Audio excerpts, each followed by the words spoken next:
बाबाओं और तांत्रिकों के जादू की नहीं, आज हम बात करेंगे ब्रेन रिसर्च की। जॉन जे मेडिना एक डेवलपमेंट मोलिकुलर बायोलॉजिस्ट की, जिनका मेन रिसर्च एरिया है isolation and characterisation of genes involved in human brain development.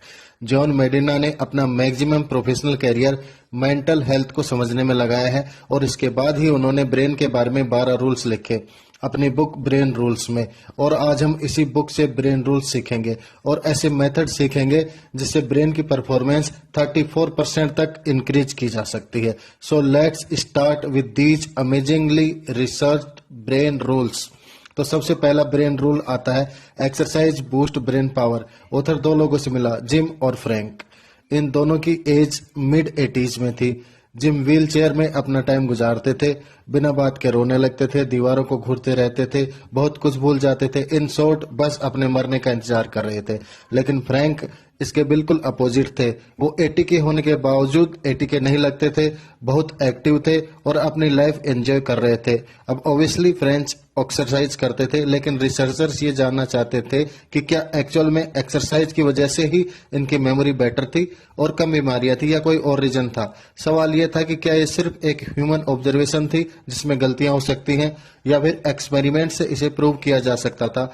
इसलिए रिसर्चर्स ने एक्सपेरिमेंट करने स्टार्ट किए और हर एक्सपेरिमेंट में ये निकला कि जो लोग एक्सरसाइज करते हैं वो मेमोरी में काफी बेटर परफॉर्मेंस करते हैं उन लोगों की तुलना में जिनकी केवल बैठे रहने की लाइफ स्टाइल है, जो एक्सरसाइज नहीं करते।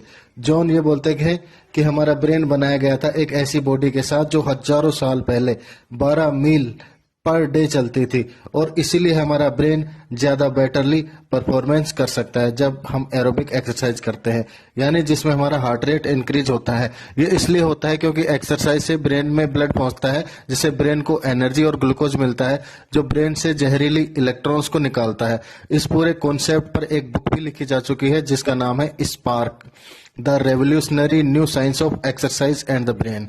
नेक्स्ट ब्रेन रूल आता है the human brain evolve too.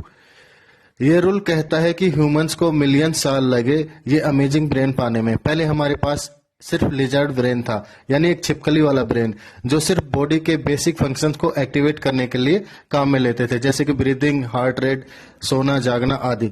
ये कोई कॉम्प्लेक्स काम नहीं कर सकता था।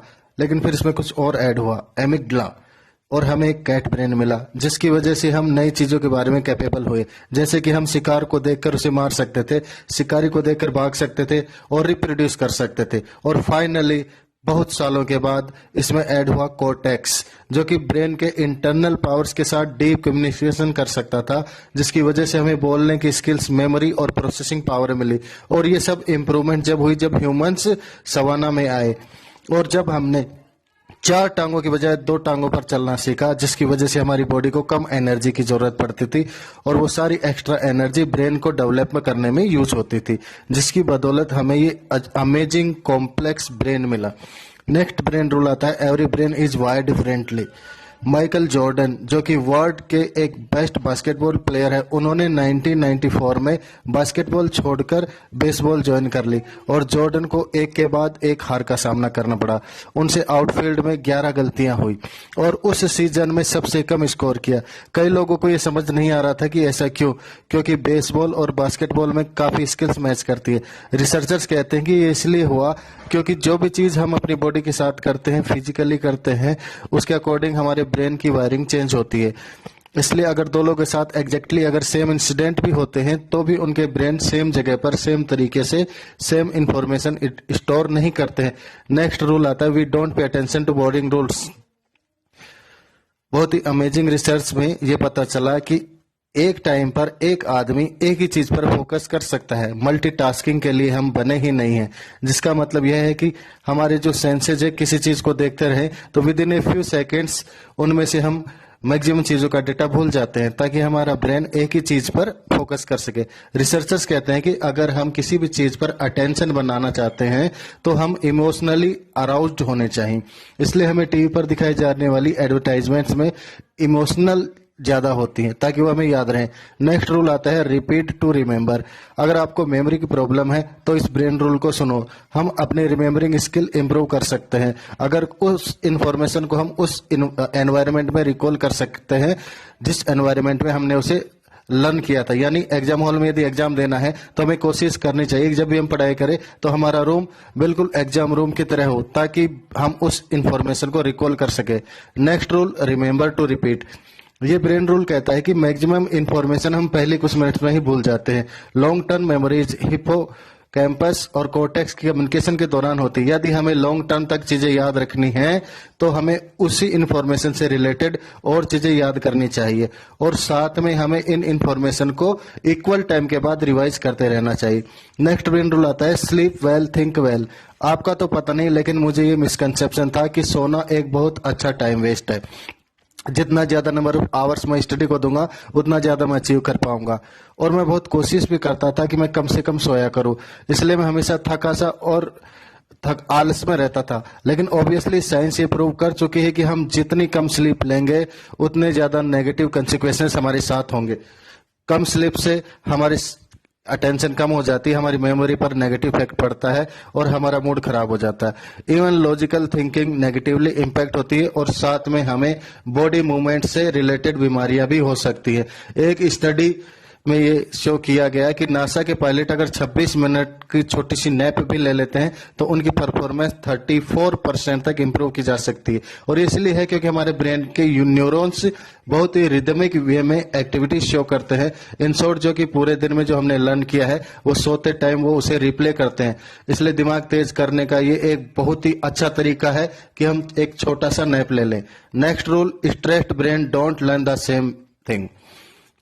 इमेजिन करिए कि हमारा कोई प्यारा व्यक्ति बहुत बीमार है और आप लोग उसे हॉस्पिटल लेकर गए हुए हैं ऑपरेशन के लिए। उन्हें ऑपरेटिंग रूम में ले जाया जाता है और आप ऑपरेशन रूम के बाहर वेट कर रहे हैं और वहां पर कोई आपको एक सवाल पूछता है कि क्या आप 86,51,277 को 2 से मल्टीप्लाई कर सकते हो और वो भी विद इन 5 सेकेंड। तो ऑब्वियसली हमारा ब्रेन इस कैलकुलेशन को नहीं कर पाएगा क्योंकि वो स्ट्रेस्ड है।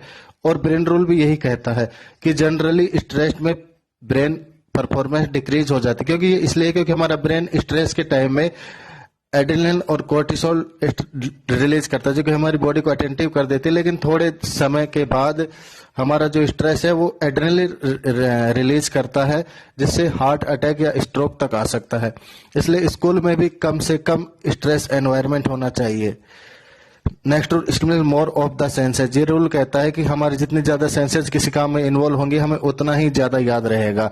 मान लिया कि रिसर्चर आपकी आंखों पर पट्टी बांध देते हैं और आपके नोज के पास एक नाशपाती का पीस रख देते हैं ताकि आप उसे स्मेल कर पाए, लेकिन आपको वो एक एप्पल का पीस खिलाते हैं। अगर वो इस कंडीशन में आपसे पूछते हैं कि आपको कौन सा फ्रूट खिलाया गया तो हमें से मैक्सिमम लोग ये कहेंगे कि हमें नाशपाती खिलाई गई है।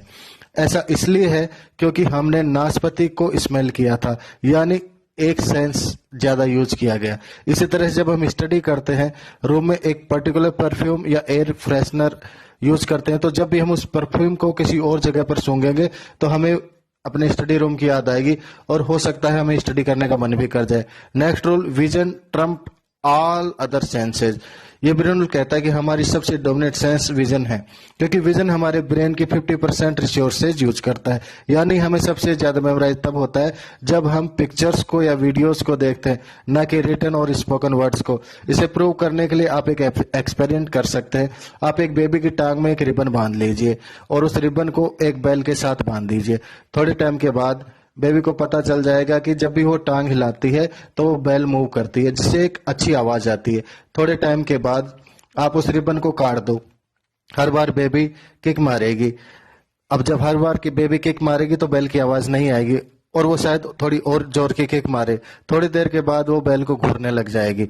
इस एक्सपेरिमेंट का कंक्लूजन ये है कि हमारा ब्रेन पहले से ही एक विजन रखता है, प्री लोडेड सॉफ्टवेयर के साथ आता है। Next rule male and female brains are different. ये पॉइंट कहता है कि आदमी और औरतों का ब्रेन कंप्लीटली डिफरेंट तरीके से काम करता है।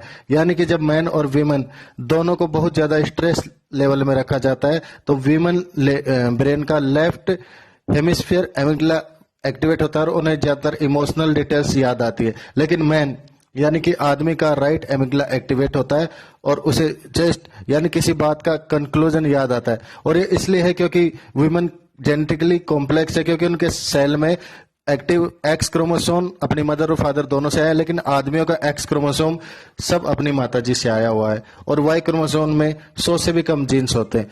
इसलिए मेंस और वीमेन दोनों सेम स्टिमुलस को डिफरेंट तरीके से सोचते हैं। We are powerful and natural explorers. ये ब्रेन रूल कहता है कि human mind actually curious mind होता है। ऐसा हम इसलिए कह सकते हैं क्योंकि हम जब पैदा होते हैं तो हम पहले से प्री प्रोग्राम थे और हर चीज जानना चाहते थे। छोटे बच्चे सवाल पर सवाल पूछते रहते हैं। इसका मतलब यह है कि हमारी बेस्ट लर्निंग एक्टिव लर्निंग के साथ होती है, यानी एक्चुअल में चीज़ों के साथ एक्सपेरिमेंट करके, उसमें गलतियां करके और फिर कंक्लूजन पे आते हैं। तो दोस्तों, इस वीडियो में हमने 12 रूल्स देखे। पहला था एक्सरसाइज बूस्ट ब्रेन पावर, यानी हमारा ब्रेन एक ऐसी बॉडी के लिए डिजाइन हुआ था जो 12 माइल्स पर डे चल सके। एक्सरसाइज से हमारी थिंकिंग इंप्रूव होती है, इसलिए move and move. Next brain rule था the human brain involve too, यानी ह्यूमंस को पहले लिजर्ड ब्रेन मिला, फिर कैट जितने इंटेलिजेंट हुए और फाइनली ह्यूमन ब्रेन में कॉर्टेक्स ऐड हुआ, जैसे हम स्पेस में रॉकेट छोड़ सकते हैं। थर्ड ब्रेन रूल था every brain is wired differently, her brain different है और वो डिफरेंट आता है कि हम अपनी बॉडी से क्या काम करवाते हैं। नेक्स्ट रूल था we don't pay attention to boring things, क्योंकि हमारा ब्रेन सिर्फ एक ही चीज़ पर फोकस कर सकता है और इसलिए हमारे सामने जो भी हजारों चीज़ें होती हैं उनमें से हम सबसे ज़्यादा इंटरेस्टिंग चीज़ पर ही फोकस करते हैं। नेक्स्ट है रिपीट टू रिमेंबर, यानी जब भी हम सेम एनवायरनमेंट में कोई चीज़ करते हैं तो जब भी वो एनवायरनमेंट हमारे पास दोबारा आता है तो हमें वो चीज़ याद आती। Next rule remember to repeat, यानी अगर कोई लॉन्ग टर्म पे कुछ याद रखना है, एग्जिस्टिंग नॉलेज से रिलेटेड कुछ नया याद रखना है तो उन्हें रिलेट करके टाइमली रिपीट करते रहें। Next rule sleep well think well, इसमें हमने देखा था कि 26 मिनट में एक छोटा सा नैप हमारे ब्रेन परफॉर्मेंस को 37% तक इंप्रूव कर सकता है। Next stressed brain don't learn the same way, जिसमें हमने देखा था कि लॉन्ग टर्म स्ट्रेस हमारे ब्रेन की प्रोसेसिंग पावर को डिक्रीज कर देता है। Next stimulus more of the senses, जितने ज़्यादा सेंसेस हम किसी चीज़ को याद करने में यूज करते हैं हमारा ब्रेन उसे उतना ही जल्दी सीखेगा। Next vision Trump's all other senses, यानी सबसे पावरफुल सेंस हमारी विजन है, इसलिए लर्निंग के लिए हमें टेक्स्ट से ज़्यादा पिक्चर्स या वीडियोस पर फोकस करना चाहिए।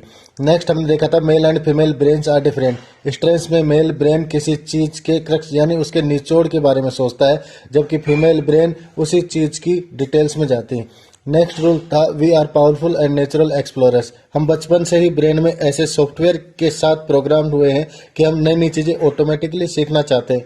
तो दोस्तों, अगर आप भी ऐसी नई चीज़ें सीखना चाहते हैं तो इस चैनल को सब्सक्राइब कीजिए।